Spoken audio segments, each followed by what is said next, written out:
Hi, everybody. Thank you for joining us for another episode of Real Estate for Real People. I'm Tamara.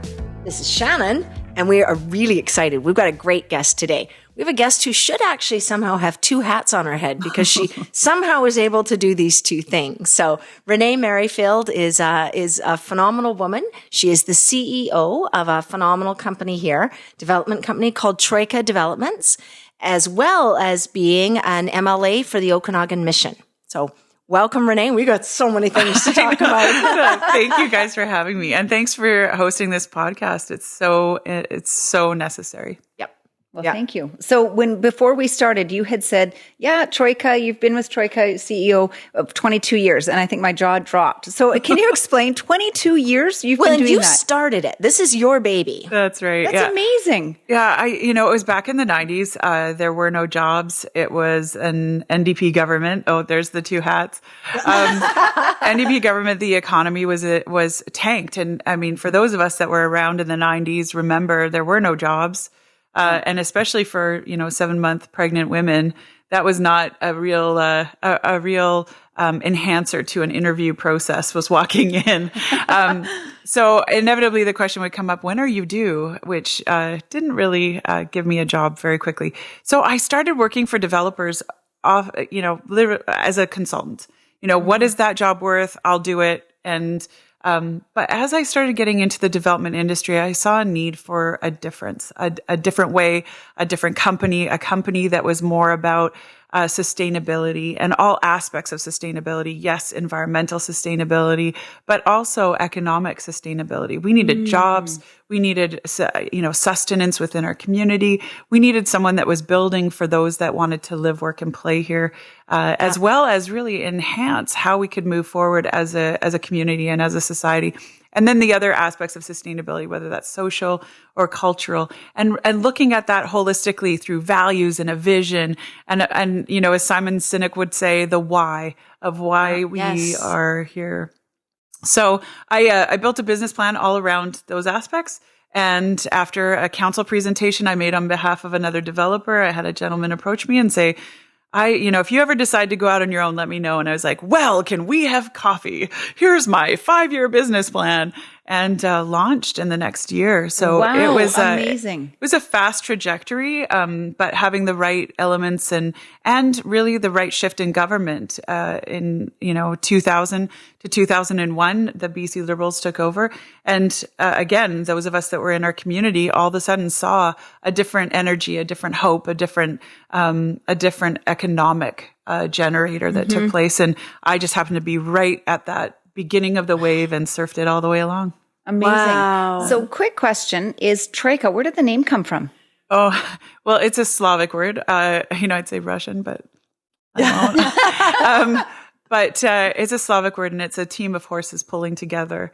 Part of our economic sustainability mantra is that it's not the cult of one. It's not based on one person, one charisma, one, idea. It's a collective. So I didn't name it the Merrifield Development Company. I named it after, the team that I wanted to build and I wanted to see. And in large part is still there today and has grown and expanded. And as we've expanded across Western Canada, some of our partners have expanded into Alberta, et cetera. So it's been very exciting and definitely really alludes to how we do things differently. Yeah. Amazing. And just that you had that vision and then, filled it with the people, I guess is sort of what you did, which is incredible. Way back. Yeah.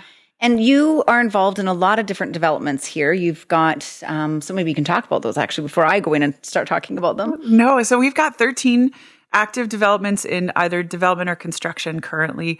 13. 13. Wow. But those 13 are actually in 9 different municipalities and 4 provinces. Wow. So it gives you an idea just of scope and scale. We have been expanding over the course of the last 22 years and are in all 4 provinces from Manitoba west. And we're proud of our projects, whether it's partnering with landholders and really optimizing their land holdings, or whether it's becoming partners with some of our Indigenous neighbors and making sure that we're part of reconciliation, or whether that's looking at our community and saying, where's the missing link? Where's the missing middle? And really trying to backfill that and supply for it. So we've got exciting projects, and yes, we've got projects up in Prince George where we're looking at seniors housing and looking at how to supply to their current needs.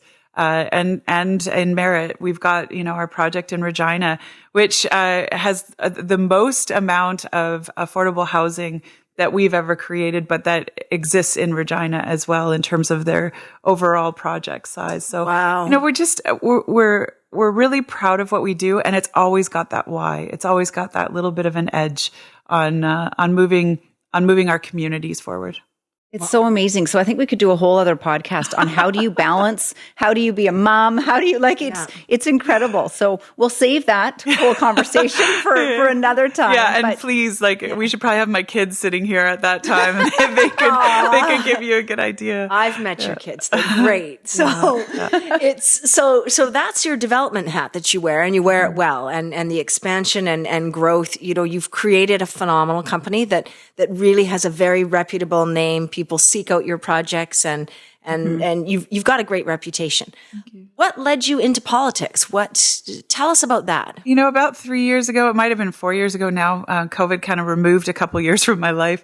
But about 4 years ago, I met with our executive team, and I was very conscious of founder syndrome and not wanting to fall into the trap of believing that I was the only one with a great idea and a great vision forward. And I also saw new talent coming up through the ranks within Troika. And I knew that I had to some way get out of the way from those ideas. And, I was moving into a different part of my life where I was looking for more of the legacy, more of the give back, rather than, that propulsion forward and that propulsion into further expansion, et cetera. So I met with the executive team, and I indicated, in the next 3 to 5 years, I'm going to be looking for something different. And it is going to be that legacy. It is going to be, really trying to change the world. And even if it's the world of one person, that's okay. But I wanted to have an impact in a different way. And I had a lot of board opportunities at that time, and was very excited about the different companies and organizations that I was a part of.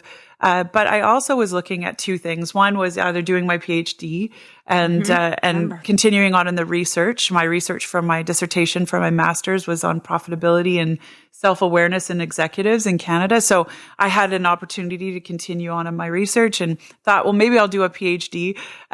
Or I'll go into politics.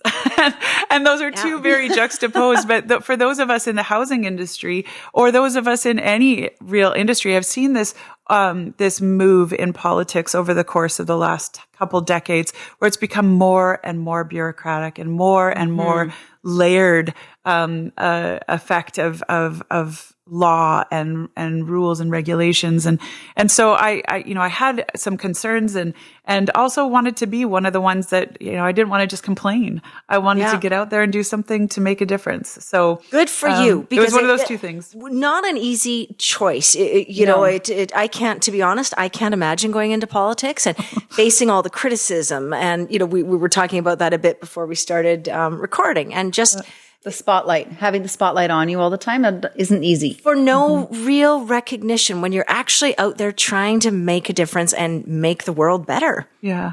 And that was very shocking to me, is that the impact of social media and of negative press and people being able to say, and communications experts and political strategists being able to say whatever they wanted to say about you without actually it being true.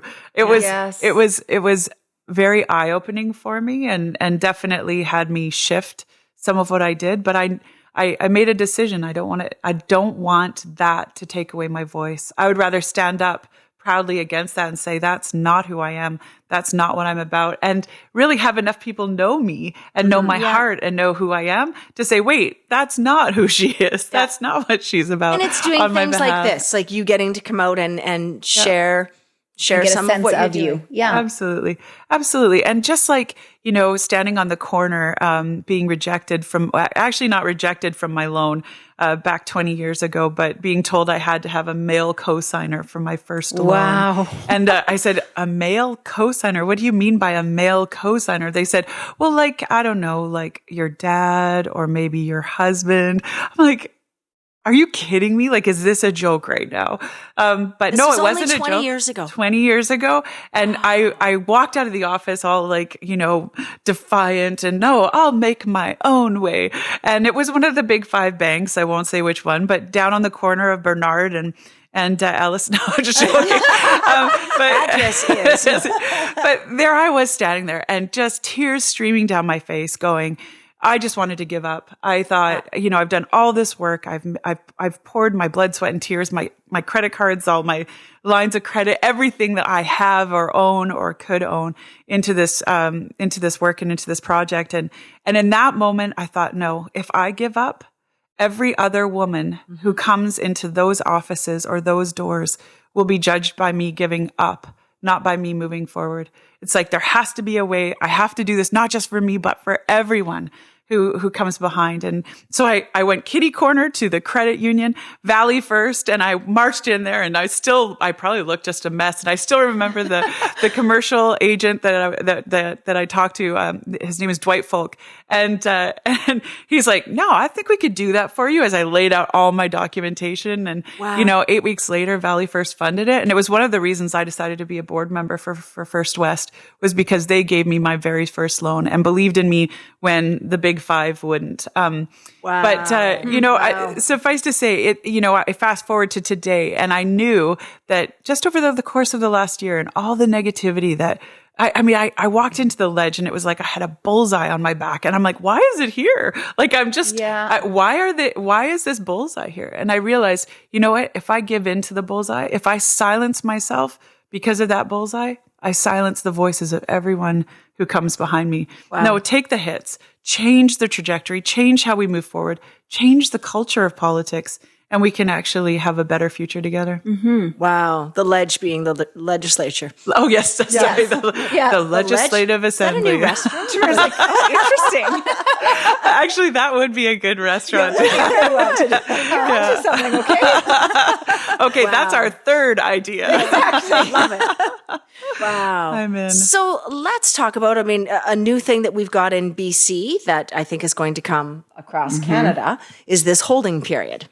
So do you want to talk about that a little? Yeah, the cooling off period. The cooling off period. Yeah. Thank you. I'm not sure it's going to go across Canada right now. I'll be honest. I think that you're going to see some others stand up against it. And the large reason that you'll see people standing up against it is it's not going to work. So yes, we get to be the test case, but it's not going to work. And for those who are listening, who perhaps aren't familiar with it or not located in BC, can you give a bit of a description for what this cooling off period is? Sure. So the NDP government through BC FSA is going to create basically after you put in an offer for a property, it's called a cooling off period. So we don't know how many days. We're not exactly sure how long. We're not sure what the terms will be, or the deposit terms, et cetera. But it's basically an opportunity for you to back out of the deal. Mm-hmm. And it originally was promoted as a way to get out of the bids that were happening in the blind bids and not being able to see the property, et cetera. What I think will end up happening, though, because of it, is that you'll end up having a purchaser put in multiple bids on multiple different properties and really paralyze or sterilize the opportunity for others to get in on those properties during that time. Yeah. I also think it's in a hot market, it sounds really good, but in a downturn or in any sort of slower market, it will be devastating, devastating to a homeowner. I think, from my understanding of it, and you're right, nothing has been laid out clearly. There isn't anything definitive yet. But looking at it, it's supposed to help the homeowners and protect the buyers and sellers. And in fact, I think it's going to set people back. Absolutely. And what we saw within the Legislative Assembly, and even the minister who's in charge, which is the Minister of Finance, on this particular bill, she backpedaled. And originally she said it's going to, it's to cool off the market. And in the end, she's like, well, it's really about consumer protection. Okay, you know what? We don't need a consumer protection bill. We have enough law. We have agents representing our customers. There really isn't a reason for it. And having been in the development industry for 22 years, we already have a cooling off because you can't see the product. You can't actually tour it. You can't test it, etc. Because these are pre-sales and it's happening in a pre-sale climate. But I also have the opportunity over the next 4 months, 9 months, 12 months, 18 months to resell that property without any penalty to me, whereas a homeowner doesn't have that same opportunity. I think the other unintended consequence that we need to be eyes wide open to is the use of these contracts and this cooling off period to be used in money laundering. So I know as a developer how many rules and regulations I have to go through when I process someone's deposit. And, we as a company we're never doing cash. We're never doing there are a whole bunch of things that we put in as checks and balances. This bill does not have that right now. We have no details on how the bill is going to be enacted. If I'm a bad person with a lot of illegal money, what can I do? Well, I can go and put 10 offers, 20 offers, 30 offers, give you my deposit money. What are you going to do? Well, you have to cash it by law. You have to put it in your trust account. I don't, as a developer, have to put it into a trust account necessarily in the same expediency because they have the cooling off period. So you do. So now what happens? You now write me a check back if I crash that deal. And now you've just cleaned my money for me. Wow. So there's a huge loophole here that doesn't need to be there. There is a solution. There was one proposed by the BC Real Estate Association that was absolutely elegant, which is do the due diligence ahead of time. Me as a homeowner, I'm going to go out, I'm going to get my property inspected. I'm going to make sure that I have an appraisal that's active and that can be assigned to any other person. There are means that we can have that due diligence done ahead of time, where I'm going to open it up for 5 days, where you can come and bring your own inspector, where you can bring your own appraiser. And before I'm going to accept any offers and have all of that due diligence done ahead of time. So, and we're already seeing that, like right now, often in those properties that we anticipate having a multiple offer situation on, you're having a time frame where everybody can go and do their due diligence. They have 5 days to come and walk the property, book a time to come and fly up here to look at the house. And if they want to do a home inspection, we just had one where the people in that time period did a home inspection before they made their offer. So that's already in place. And then we're seeing with interest rates rising, we're seeing a natural sort of the market's transitioning. We're seeing less bidding wars. So really the whole purpose for this is sort of changing. Absolutely. And all it does is add bureaucracy, complication, and we're going to get a worse result. Yeah, I agree. It's smoke and mirrors. It must be frustrating. I know it's frustrating as a citizen, of Canada, looking, going, okay. And I applaud you for stepping up to the plate and getting involved in politics, because I'm an armchair critic, and I sit and I read the newspaper or watch the news on TV and I grumble and complain, and I don't really do anything about it other than exercise my right to vote. You're actually putting yourself out in target practice and saying, have at her. And I'd like to see some change. Yeah, absolutely. And standing up for our citizens, right? Like that's what I see my biggest role, especially in opposition, but I'd see it in any elected official, is that my job is to take your voice and to amplify it and to make sure that it goes on record. Even if it doesn't change the bill on hand, we can go back through the record and say, why? What what was opposition saying about this bill back then? And see, oh, wait, they predicted it wasn't going to work. That's why it's not working. Wait, there was a solution. Let's go back to that solution. And someone said to me the other day, it's just so disheartening to see all these bills come into fruition and not be able to do anything about it. And I'm like, oh no, you can do something about it. You vote differently next time, because bills can be changed. Bills can be amended. Bills can be repealed. You can get different bills, but you have to have a different government that wants different things for the citizens. It's true. It's really true. Mm-hmm. Let's talk about affordable housing. I think that's a hot topic that I think we're in a crisis, honestly, and it continues. So yeah, we're in a big crisis. I can't even sound the alarm bell well enough because just recently in the Ledge, I delivered an address on why we need housing affordability, why we need housing attainability. And it goes everything from you get better health outcomes to better economic competitiveness, to better businesses, to more interaction as residents and as community. So it has such a spillover effect. And I think that's why there's so much attention to it. Yeah. But, you referenced my kids earlier, and yes, they wouldn't fit on this couch because there's so many of them and they're so big. But, age 20 to 26, and the dinner room conversations are hopelessness, right? The dinner room conversations are, no, we'll never be like you. Only if we piggyback on you, only if you give us money and co-sign our loans will we ever be able to qualify for anything. Like we can't do it on our own. Yeah. And that hopelessness is what I feel the most urgency around.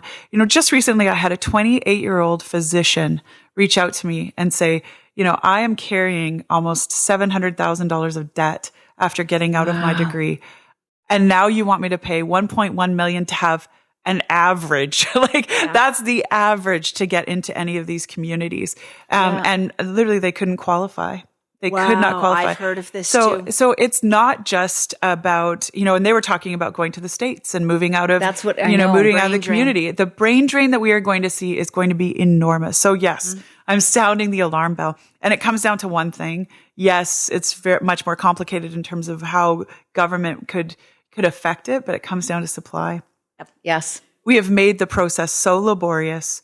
We have, and you get the good old developer, cohort that'll come in and start waxing and waning about the good old days that, they could walk into City Hall with their plans and they'd walk out with a building permit. And, they want those days back. Now, I'm not for those days necessarily, but we need greater efficiency within our systems. If we don't get product to market, it costs more money. Period. The layering effect of costs that the cities are putting onto housing right now. And really, you have to solve one of their issues, which is they don't know where infrastructure dollars are going to come from. If government solved their infrastructure dollars, they would not be taxing and new development the way that they are. But those are so costly. And I give an example, a townhome, not a single family home, a townhome, which is one of our most affordable modes of housing for new families and young professionals and young families starting out. But you look at that mode of housing, you're looking at about $150,000 of fees and taxation on that home before a shovel's in the ground, before you buy the land. Wow. Right? So $150,000. So you think about that and think about how that's getting transferred to the end user. But the unintended consequence of needing to extract that from new development is that the townhome next to it, that's maybe 10 years old, they just got that bump. They just got that increase, right? Why? Because it's now appraised at essentially the same, maybe a little bit less because it's not as new, but it's about the same. Yeah. So that, we keep wondering, why is everything going up in value? Why is everything going up in price?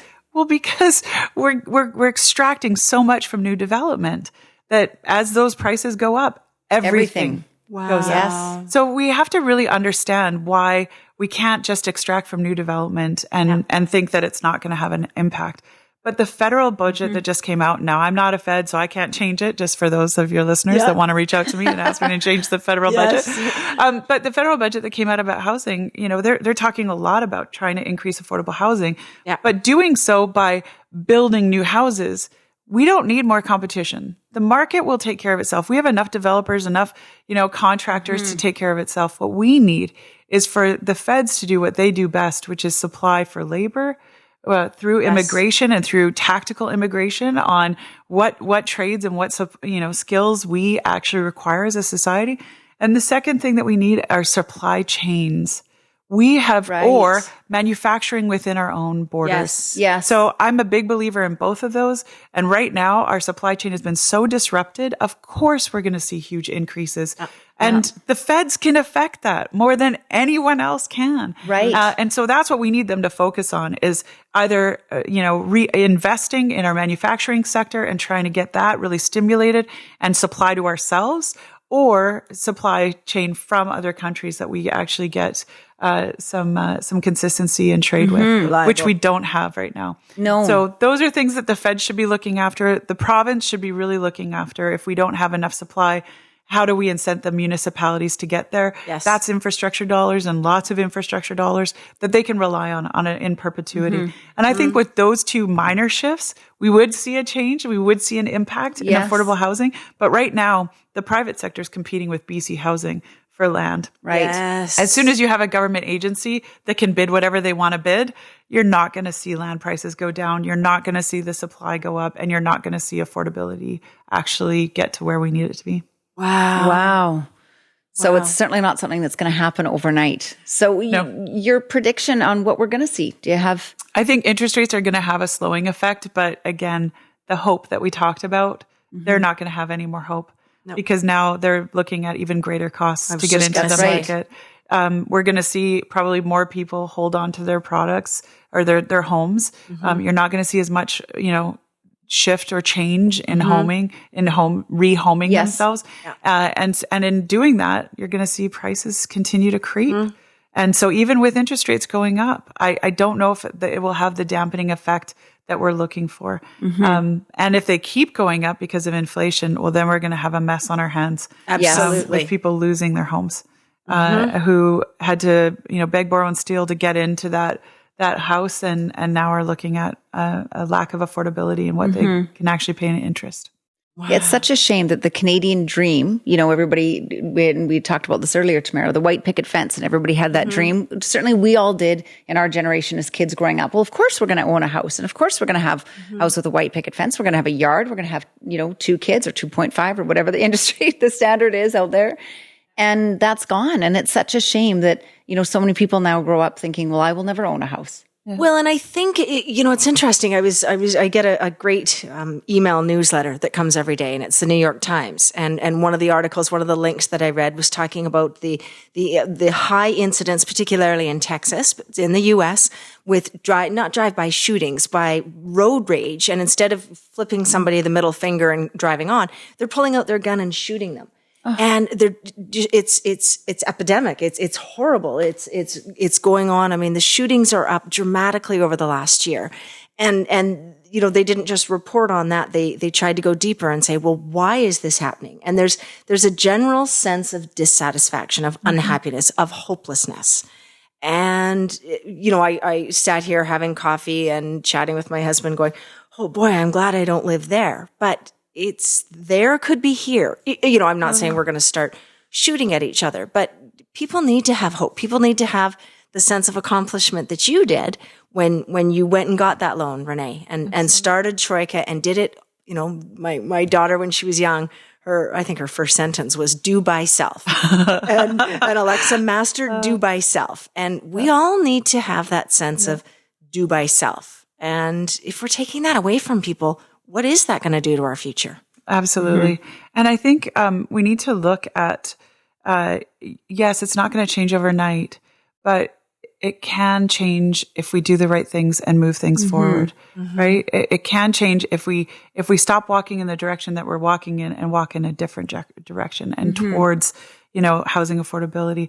And, when we talk about how much it affects, you're right. It does affect so much more than just, where you live. Now you're in a rental or our housing affordability is unaffordable in every shape, whether it's in, our rental homes or whether it's in the for sale. So I know we focused on for sale, but we could just as easily have focused on the rental aspect. And one thing I will say too, is it does affect your mental health. It does affect our transportation. It affects how long we're in a vehicle, how much we're commuting, to get from our home to our work. it affects then the erosion of our family life and how much time we're able to spend with our kids. Because now we live farther away from where they are and where they go to school and where we work. And, I've got a friend who lives up north. So you think, oh, everything's close by and up north. No, she drives 20 minutes away to get to daycare, to only drive, 40 minutes to get to her work, to then drive back that whole route to get home. And you think, yes, transportation, yes, mental health, yes, erosion of family. How about our environment? Yes. Yes, that has taken a back burner with COVID. But totally. And then the environment hasn't gone away. It's gotten worse. Totally. And then you've got people sitting in cars because that's how they're having to transport themselves. And yeah, it'd be great if we all lived in downtown Vancouver and could just, take that SkyTrain or walk and, it'd be fantastic. But that's not the reality. And that's not the reality for people who work downtown Vancouver either. Just, go to the George Massey Tunnel at any given moment, during the workday or, try and get across the Second Narrows Bridge. So, I think we need to shake ourselves a little bit. What we are doing is not working. This NDP government does not have a plan to make it actually affordable. And for the last 5 years, they've tried. It has failed. We need to acknowledge that and move forward with a different plan and a different way forward and try and get the feds on board with that. Yes. Yes. Yeah. Well said. Very well said. It gives me some hope. Sitting here and listening to you, it gives me hope. And I hope our listeners feel that same sense of, okay, there is actually something we can do. We don't have to just stand by idly and think, well, this is the way it is. Boy, I'm sure glad I got a house. And yet I do think that there's that among us. I think perhaps that's human nature or what have you, that, well, I got in, pity the others who can't, until I need them to help me when I'm in the hospital, until I need them to fix my car, until I need them to deliver the groceries, Absolutely. Well, and I'll raise one more point, because so far I've also talked about the younger families and the younger generation. Our seniors are in trouble. We're seeing more and more senior poverty because of housing unaffordability. Yeah. So as much as we need this for our next generation that's coming in, we also need this for our seniors. And right now it's a huge factor. So housing affordability, I'm sounding the alarm bell, and I'm saying there is a fix. There is work to be done, and we can make it better, and we can solve it. But we have to do it in a collaborated and timely fashion. Yeah. Wow. Food for thought. It's you're very inspiring. We're fortunate to have you. To be our voice. For people to be able to reach out to. So I guess that is something. People can reach out to you. They can share. Right? Absolutely. I welcome it. Email me, text me, call me. How can we find you? Yes. So, I obviously email. I'm readily available on website, etc.